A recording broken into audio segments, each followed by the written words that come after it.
All right, UK football has also made news the past few days.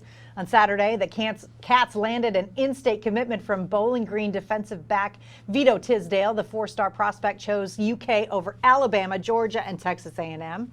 Junior nose guard Quinton Bohanna has announced he will return to play on the defensive line. And Cash Daniel may have played his last game in blue, but he'll be back on the gridiron at the Spiral Tropical Bowl. And Kentucky will have to replace yet another key piece of its staff this offseason. Defensive line coach Derek LeBlanc is leaving to take a position similar at Arkansas. And Perrin, I think that may have more to do with proximity to his son and family, because the defensive line at Kentucky is going to be pretty good next year. Yeah, I mean, that's nothing to do with him not wanting to be there. Yeah. So for anybody thinking that out there, you're crazy. I mean, you can see what they built here. It was a great defense, one of the best in the SEC. I think that right now you're going to see a lot of coaches come in to try to poach the recruiting staff from Kentucky, because Vincent Morrow and staff have done a magnificent job with what they're doing on the defense side of the football. To watch the All-American game and have a kid up there with a UK hat, an Alabama hat, and pick Kentucky, and have his dad go nuts, it was so fun to watch. No, I mean, it's a great feeling when you know you're competing with the best of the best. So, you know, do you want to go wait your turn in Alabama if that ever comes, or come in and be a guy at Kentucky that can have an impact right away and compete for an SEC East for a possible championship? Because it might head that way here soon. I also love that he said for the next 3 or 4 years I'll be at Kentucky. 3 years, he'll be in the NFL. All right, turning to politics. Lawmakers returned to Kentucky's capital to start a 60-day legislative session today. Republicans in the Senate say their top priority is legislation taking aim at illegal immigration. Senate Bill 1 would prohibit the creation of sanctuary cities in Kentucky. It was pre-filed after Lexington Mayor Linda Gordon voiced support for a long-standing police policy saying the city would only assist agents from Immigration and Customs Enforcement if ordered by a judge. The issue leads off a session where new Democratic Governor Andy Beshear has emphasized the importance of both sides of the aisle working together.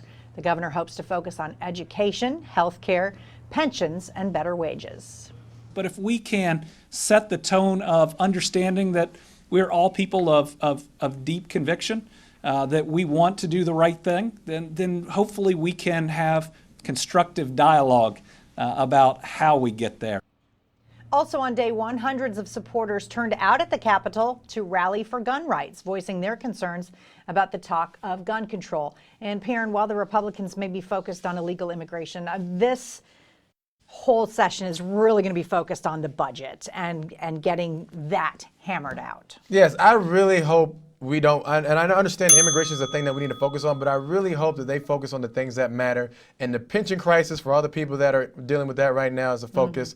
And get some gambling in here and make something and make marijuana legal from a medical standpoint so we can have some money and revenue generating the state to fix other problems. Like education should be the focal point, more important than anything in my opinion right now. All right. Now on Hey Kentucky, in case you missed it, new State Attorney General Daniel Cameron has joined 20 other states in asking the Supreme Court to side with the state of Louisiana, which is being sued over a law that says doctors who provide abortions must have hospital admitting privileges.